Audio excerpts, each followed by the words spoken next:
ficha, tem que recorrer aos...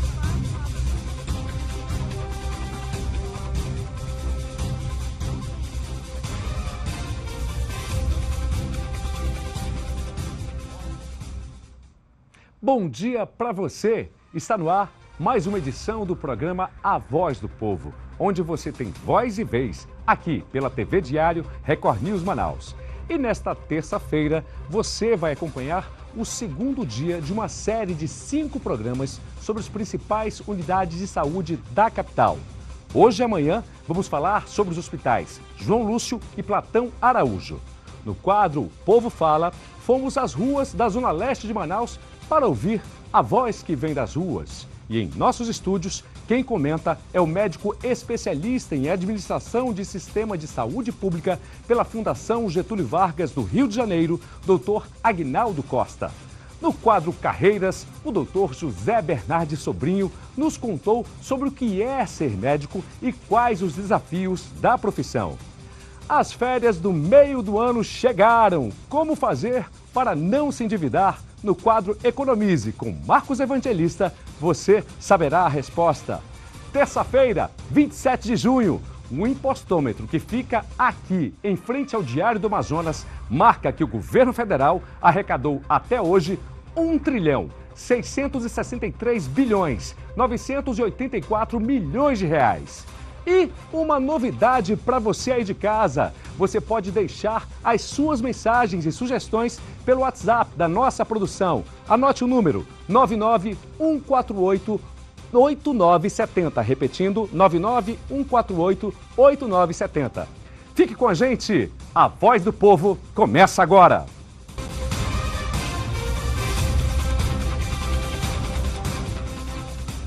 E agora, vamos às principais manchetes do jornal Diário do Amazonas desta terça-feira, 27 de junho. Para o Ministério Público Federal, o ex-secretário de Estado da Fazenda, Afonso Lobo, desviou 88 milhões de reais do Fundeb para Novos Caminhos. E ainda, TRE tem pedidos para impugnação de 2 chapas. Segundo o Ministério Público Federal, Lobo desviou verbas da educação e, em depoimento à Justiça Federal, Afonso Lobo não consegue explicar como a verba de 88 milhões do Fundeb foi aplicada para pagar as empresas envolvidas em operação da Polícia Federal. E falando de política, chapas de Amazonino e de Frache recebem pedidos de impugnação. A coligação e o Ministério Público Eleitoral entram com pedidos para impugnar chapas no Tribunal Regional Eleitoral. Continuando nossa série de reportagens sobre as principais unidades de saúde aqui da capital, fomos até o Hospital Pronto-Socorro João Lúcio. Conosco, em nossos estúdios, o médico especialista em administração de sistema de saúde pública pela Fundação Getúlio Vargas do Rio de Janeiro, Dr. Aguinaldo Costa. Seja muito bem-vindo, doutor. Convido o senhor e as pessoas de casa a assistirem a matéria. Vamos lá. Continuando nossa série de reportagens sobre um raio-x das principais unidades de saúde aqui da capital, nossa equipe do programa A Voz do Povo veio até o Hospital Pronto-Socorro João Lúcio, aqui da Zona Leste. Confira o que as pessoas têm a dizer. Qual é a nota que a senhora dá para o Hospital João Lúcio? 0. Porque quando a gente chega lá, eles não atendem. Diz não, ele põe a gente pra dentro. Quando chega lá, eles estão assistindo televisão lá dentro. Aí só faz olhar e diz, não é nada sério, entendeu? Ele olha pra criança, só foi só isso e manda voltar pra casa. E eles nem atenderam, eles ficaram lá. Aí o outro chega na nossa frente e entra, entendeu? E o que chega na vez não é importante pra eles. Eles acham que não é importante. Aí agora eu vou pra casa, né? Vou ter que voltar. O que seu filho tem? O cachorro mordeu ele, aí chegou lá. Aí eles falaram que não podia atender agora. A mulher olhou, e um monte de enfermeira lá dentro não fizeram nada. Aí os outros tudo na outra sala e ele lá dentro. Como é que a senhora se sente? Eu me sinto constrangida, né? Com meu filho precisando de ajuda e não pode. Mas o que falaram pra senhora? Eu não fui atendida. Aí ela só olhou, tá aqui o papel, ó. Tá aqui, ó. Esse papel aqui, ó. Ela só fez olhar e pronto. Não falou nada, só fez. Ah, fica aí de espera, só espera. Esperar o quê? Aconteça uma coisa pior? Porque não tem atendimento melhor. Eles dizem que estão bem, mas não estão. O atendimento aí está custando. Não é a primeira, não é a segunda vez que eu venho aqui. Entendeu? E aí eles enrolam, fico lá, eles têm televisão, eles ficam assistindo televisão lá. E só isso. Quando é uma coisa séria mesmo, eles ficam nem... É porque não é com os filhos dele, né? Que se fosse, eles estão aí brigando, discutindo aí. A senhora está saindo como daqui? Constrangida. O meu filho não posso, não, ele não foi nem atendido. Como é que eu vou? Esta senhora, que não quis se identificar, acompanha a tia, que veio da Vila do Engenho de Itacoatiara. Qual é o problema da sua tia e qual é a nota que a senhora atribui para o Hospital João Lúcio? É quase que zero, porque eu me sinto indignada, que ela chegou há 4 dias atrás, ela chegou aqui, aí foi atendida para fazer uma cirurgia de imediato. Eles falaram que não tinha cirurgia de emergência e que a preferência era para pessoas mais novas para UTI. E que se chegasse um jovem de 17 anos e ela com 77, a vez era para o jovem de 17. Entendeu? Então eu me sinto indignada com isso, porque ela está toda entubada, entendeu? Só esperando a hora da morte e eles não fizeram nada. Era para ser feito um exame, também não pôde fazer. Está lá, entendeu? Tomando um remedinho e, bem dizer, esperando a morte, entendeu? E aqui a higiene também é péssima, é um banheiro para todas as pessoas, entendeu? Não tem uma higiene aqui, então eu me sinto indignada com isso. Precisa de pessoas mais humanas, entendeu? Que saibam que uma vida não interessa se é 77, seja qual idade for, uma vida é importante para os familiares, entendeu? Porque eu acho assim, que se chegasse alguém da família dele, ele ia tratar da mesma forma que é tratado uma pessoa qualquer, né? Uma pessoa estranha. Então eu acho assim que tem que tratar todo mundo da mesma forma. Nós somos seres humanos, nós temos que tratar todo mundo com amor e carinho. A sua tia precisava de uma cirurgia urgente. Ela já está há quantos dias nessa situação? Há 4 dias.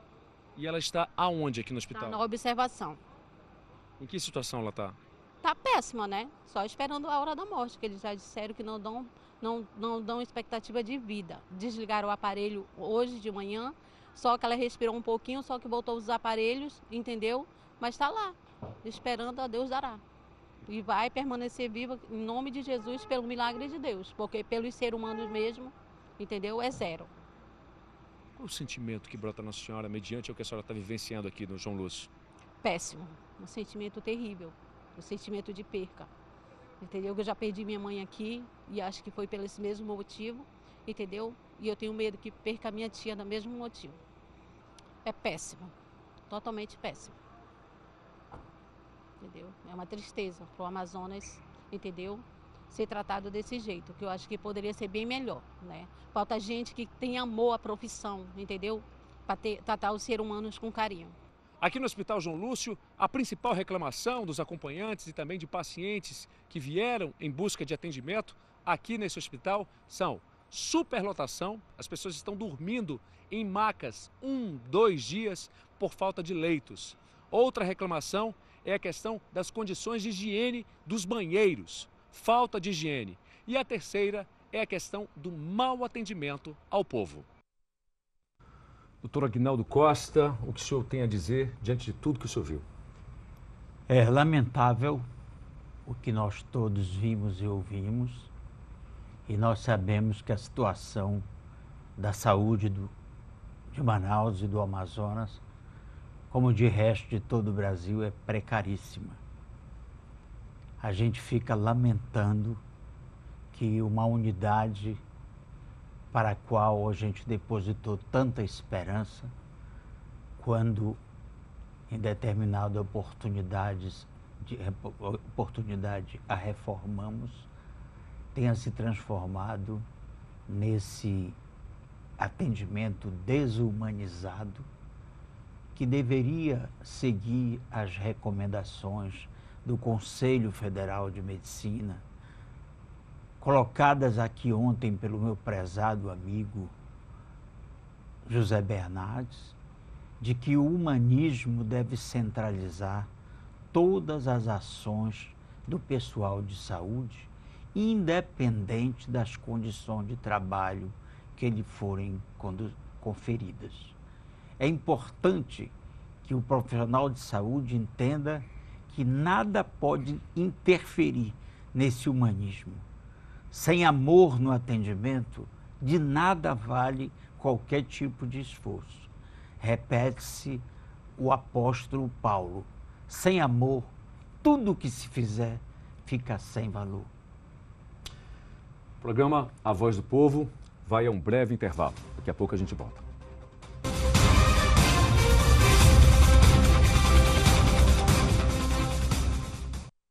Aqui você tem voz e vez. Chegou a hora do quadro O Povo Fala. Confira o que as pessoas têm a dizer sobre o atendimento do Hospital João Lúcio. Confira, doutor.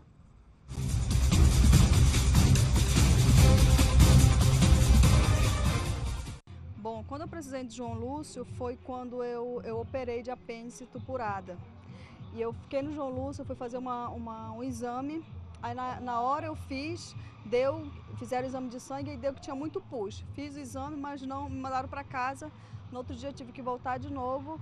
Ninguém descobriu que eu tinha. Aí me internaram. Não, você vai ficar internada porque você está com muito pus. Só que ninguém descobriu que eu tinha. E eu fiquei em cima de uma cadeira durante 2 dias, sentada. Depois me botaram numa maca, me jogaram lá. E como eu era do interior, só tenho meu marido e minha irmã. E eu ficava lá. Fiquei lá, internado, febre, muita febre, ninguém fazia nada. Um dia eu estava passando fome, que eles me botaram em dieta zero e não me botaram soro. Eu desmaiei numa maca, sozinha. As pessoas que estavam no leito foram me ajudar. Aí foi quando chamaram o médico, tudo me colocaram. Aí foram fazer exame. Meu marido teve que assinar uma autorização para me tirar de lá, porque eu estava morrendo e ninguém fazia nada. Eu tava em cima de uma maca morrendo, com febre, eu estava me desfigurando e ninguém me ajudava. Ninguém descobriu o que eu tinha. Aí meu marido quase bate no médico para me tirar de lá. Quando ele me tirou, eu cheguei em casa, muita febre. Sei que eu fui para um outro hospital e falaram que eu estava já tinha supurado, né, apêndice, já tinha estourado dentro de mim. E só Deus mesmo que eu não morri. Porque como ela já estava toda estourada, até hoje, depois disso eu fiz 4 cirurgias. Uma atrás da outra, por conta disso que não descobriram na hora, ela estourou e foi infeccionando meu estômago inteiro. Perdi minhas trompas, perdi meu ovário, não tenho filho por conta disso, não pude ter. Eu fiquei podre por dentro, essa foi a palavra certa, eu fiquei podre por dentro porque não fizeram nada por mim. Talvez se tivesse feito, né, não tinha toda essa complicação que hoje eu tenho de saúde, por conta de um mau atendimento lá, né? Assim, então eu glorifico a Deus por estar viva, mas se fosse por eles, hoje eu não estaria. Um pesadelo muito grande. Então, foi os piores momentos da minha vida. O meu marido ficava comigo numa maca, e na frente não tinha nem leito. Me botaram em cima de uma maca, eu levei o colchão para lá para não ficar, porque eu fiquei com ferida na costa. E eu fiquei lá e a gente ficava na frente do necrotério. Aí acordava ele de madrugada para passar a gente morrendo do nosso lado. E eu era mais uma, né, que estava chegando lá. Mas graças a Deus eu consegui ir para outro hospital e conseguiram me internar. Ultimamente lá você pode ir lá verificar, a situação lá está caótica, tudo parado lá, o atendimento, os médicos, tá complexo o negócio lá. Algumas vezes eu já fui lá, eu passei atendido lá, praticamente você não consegue, tem que remarcar, nunca dá tempo lá, nunca dá certo nada lá. Meu amigo, é difícil, né? Para remarcar é difícil, você perde tempo, você não tem esse tempo legal, é complicado. A quantidade de pessoas que vão lá é muito pro atendimento e a gente, quando vai lá, a gente não consegue ser atendido. Sempre eles transferem para outro lugar e espera demais e é um sofrimento. Às vezes a pessoa chega lá, sofre mais, é melhor procurar outro atendimento. Eu acho assim que tem que melhorar muito ali o atendimento. Porcaria, porque é totalmente horrível ali. O atendimento, as enfermeiras totalmente não ligam pra ti. Tu tem que ficar correndo atrás 24 horas. Teu filho tá passando mal. Uma vez eu presenciei uma criança totalmente desmaiada lá e as enfermeiras têm que esperar a vez e nada de atendimento bom ali. Principalmente do Joãozinho é uma precariedade. Você chega ali, tá tudo sujo, tá fedendo e totalmente lotado. E consultório funcionando, tu encontra às vezes só um consultório funcionando. Os médicos estão aonde? Estão deitados, dormindo.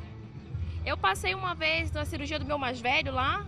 Quantos anos ele tem? Tem 5. Foi ano passado e horrível. O médico, para voltar a atender, anunciaram, sendo que eu fiquei lá batendo boca com a enfermeira para anunciar, e foi que resolveram ir lá chamar o médico. Ele apareceu depois de muito tempo, porque ali é horrível. Para você encontrar um médico que atenda você bem, tá difícil. Cite 3 problemas que mais lhe deixam revoltado em relação ao hospital João Lúcio. A limpeza, o atendimento das enfermeiras e os médicos que não sei onde que estão. Esses são os piores. Os médicos estão dormindo, as enfermeiras super ignorantes e a limpeza horrível. Humilhada, bastante humilhada, porque tá tudo em dia para acontecer do bom e do melhor ali, mas não, é totalmente ao contrário. Doutor Aguinaldo Costa, quais são as suas considerações diante de tudo que o senhor assistiu? É sobretudo, Meike, da gestão. Nós sabemos que Manaus, como de resto todas as capitais e grandes cidades do Brasil, vivem superlotadas, com o número de leitos muito inferior às possibilidades de cada cidade em atender, as pessoas espalhadas no chão em macas, e realmente a saúde precisa tomar novos rumos, a saúde precisa de uma gestão adequada, incisiva, dura, mas com ternura. Então a gente precisa urgentemente mostrar aos profissionais de saúde, mais uma vez repito, que o humanismo é a principal arma do médico para combater os males da humanidade. Às vezes, com o mínimo de material, com o mínimo de medicamentos, a gente pode fazer muito. Vejam os médicos sem fronteira, que às vezes com quase nada atendem essa quantidade de crianças humildes em todo o mundo. Então nós precisamos levar em conta a necessidade de atender com amor. Precisamos de gestores que entendam que não dá para continuar atendendo uma população que cresce com 5 anos sem aumentar o número de leitos. Doutor, nós temos orçamento para isso? Orçamento existe. Nunca o orçamento do Amazonas foi tão robusto. No nosso tempo em que estivemos na administração, nós tínhamos um orçamento mensal um orçamento anual em torno de 6 bilhões. Hoje ultrapassa 16 bilhões. Portanto, o que falta é a utilização correta, a utilização racional desses recursos, de modo que o médico seja pago em dia, que o profissional de saúde, enfermeiras, técnicos de enfermagem, sejam pagas a contento, que os terceirizados cumpram com suas obrigações e que, de fim, a limpeza, a higiene esteja em primeiro lugar, porque não existem condições de subsistir, mesmo com o melhor médico, com a melhor enfermeira, se não houverem as menores condições de trabalho. Portanto, eu acho que o que precisamos urgentemente é de gestão. Muito obrigado, doutor Aguinaldo. O programa A Voz do Povo vai a mais um intervalo e na volta vamos falar do quadro Carreiras e o Economize com Marcos Evangelista.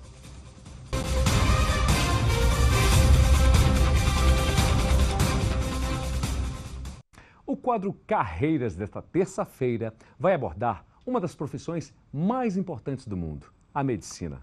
Confira a profissão do médico com José Bernardes Sobrinho, que esteve presente aqui conosco e falou sobre as atividades, principalmente em relação a que ele é o presidente do Conselho Regional de Medicina. Vamos conferir.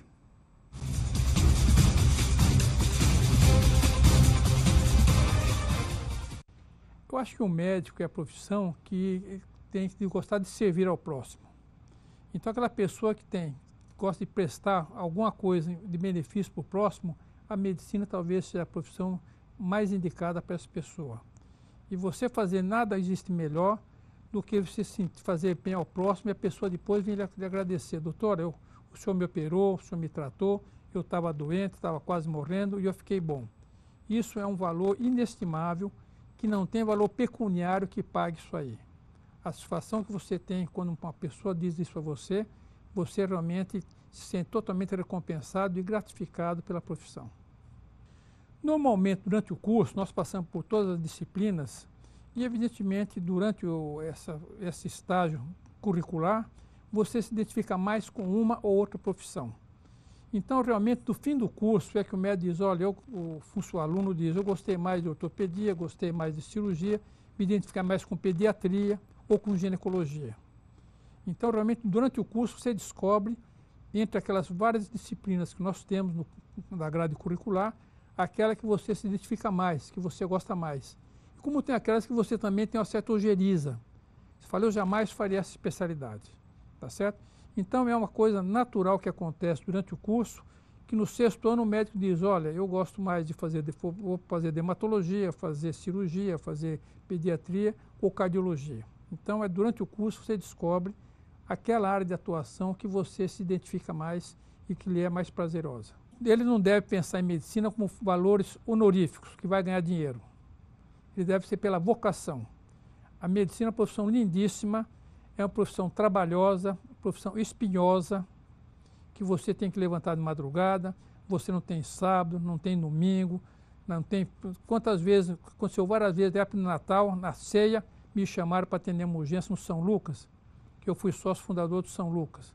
Eu deixei uma ceia de Natal com a minha família para operar um doente no São Lucas de emergência.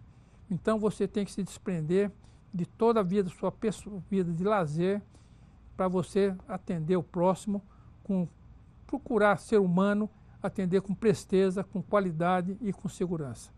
Eu acho que isso que é importante, que o médico tem que saber, a profissão é muito bonita. Talvez não exista outra profissão tão bonita como a medicina, e digo mais, houve um inquérito há pouco tempo, questão de 2, 3 anos atrás, que a profissão, entre todas, de maior credibilidade foi a medicina. Com 85% da medicina, as pessoas entrevistadas disseram que a profissão de maior credibilidade é o médico. Olha, eu acho que o ponto máximo da carreira do médico é quando você se sente realizado profissionalmente. Eu sempre bato um ponto no conselho da aula de ética médica para alguns grupos de formandos, né? Eu digo que a medicina você tem que, um tripé que nós hoje batemos muito desse tripé, que é a humanidade, honestidade e humildade. Por que humanidade? O ser humano, o doente é um ser humano igual a nós. Merece todo o respeito, toda a consideração, todo o carinho e toda a atenção que nós devemos dar à pessoa e tentar resolver a situação daquele paciente, daquela pessoa. Honestidade, você tem que ser honesto com o seu paciente. Falar realmente o que ele tem, o que ele precisa, não usar de subterfúgios para querer angariar talvez mais recursos, então se projetar como médico, ser sincero com o paciente. E aí humildade, que você não sabe tudo. A medicina é muito vasta, muito grande. Eu não me sinto milindrado hoje, a maioria dos médicos de Manaus, a grande maioria, foram meus alunos. Eu não me sinto milindrado hoje de perguntar a um ex-aluno meu uma certa opinião sobre um assunto que eu não domino, que não é da minha área. Quando se fala em cirurgia vascular, cirurgia geral, eu tenho uma formação muito boa, eu me formei pela USP de São Paulo, que é uma universidade muito boa, mas eu não me sinto milindrado de perguntar para um ex-aluno meu sobre nefrologia, por exemplo, sobre cardiologia, sobre ortopedia, porque o médico não sabe tudo. Então ele tem que saber aquilo que ele pode resolver e o que ele não pode. Não custa pedir a um colega opinião e tentar resolver o problema daquele paciente dentro daquela área de maior conhecimento, dentro do colega que detém mais propriedade para que possa resolver a situação do paciente. E não ficar inventando medicações, tentando fazer coisas que não sabe, porque realmente isso fatalmente vai ocasionar duas coisas. Processo na justiça, se ocorrer um ilícito ético, e vai ocorrer também processo no Conselho de Medicina. O ato médico em si é muito amplo. A lei me faculta, por exemplo, de eu fazer qualquer procedimento médico. A lei me faculta. Só que eu tenho que arcar com as minhas consequências. Por exemplo, eu sou cirurgião vascular, cirurgião geral, sou especialista nessa área. Se eu for fazer uma cirurgia de crânio, por exemplo, com certeza vou ser mal sucedido, vou responder processo na justiça por incapacidade, por imperícia e na justiça e no Conselho de Medicina. Ao passo que eu tenho um doente na minha área de atuação, cirurgia vascular ou cirurgia geral, se eu vier a perder um paciente, eu tenho como me defender que eu sou especialista no assunto. E o que aconteceu do mau resultado foi um caso fortuito e não uma incompetência minha, incapacidade ou desconhecimento daquele assunto. Então, por isso que a lei é muito ampla. O médico pode fazer qualquer procedimento, só que ele tem que arcar com as suas consequências. O ato médico é intransferível e o responsável médico exerceu a profissão. José Bernardo Sobrinho, eu sou cirurgião vascular, especialista e também cirurgia geral. Atualmente sou na presidente do Conselho Regional de Medicina. Sou professor aposentado da Universidade Federal do Amazonas. Fui ex-diretor da Faculdade de Medicina Federal e também da Faculdade de Medicina Estadual. E as férias do meio do ano chegaram e neste momento é claro que a gente recorre ao quadro Economize com Marcos Evangelista. Marcos, o que fazer para não se endividar? O que acontece? O ideal, Mick, é que a pessoa tenha feito um planejamento, né? Não adianta você chegar agora à véspera de julho e querer comprar passagem aérea. Você vai se espantar com o preço, porque praticamente você vai pagar, às vezes, 4 vezes o valor normal cobrado. Então, o planejamento é fundamental. E agora, não me planejei, não quero comprar passagem, nós temos aí várias áreas na nossa região, do nosso estado, Amazonas, região metropolitana, que você e sua família podem usufruir, ter uma boas férias sem gastar muito. E o detalhe, planeja também quanto você vai gastar por dia. Para que isso? Para que você se prepare financeiramente. Não vá curtir suas férias sem rumo, né? Porque o grande mal da nossa sociedade, que 68% das pessoas, das famílias estão endividadas, é justamente a falta de planejamento.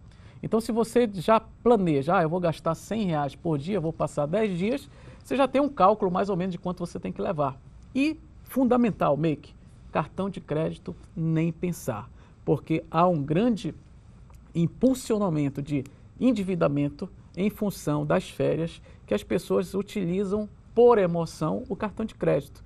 Ela não se toca que daqui a um mês ela vai ter que pagar uma conta, ela quer viver o momento. Então não se empolgue, tenha muita prudência com seu cartão de crédito. Marcos, mais uma dica importantíssima tua, mediante o que chega de pedidos para você em relação à economia, que as famílias têm sofrido. O que acontece? Nós temos datas festivas. Sim. Né? Todo ano nós temos aí várias datas, Dia das Mães, Dia das Crianças, Natal, Dia dos Pais. Você não tem que ser movido pela emoção, né?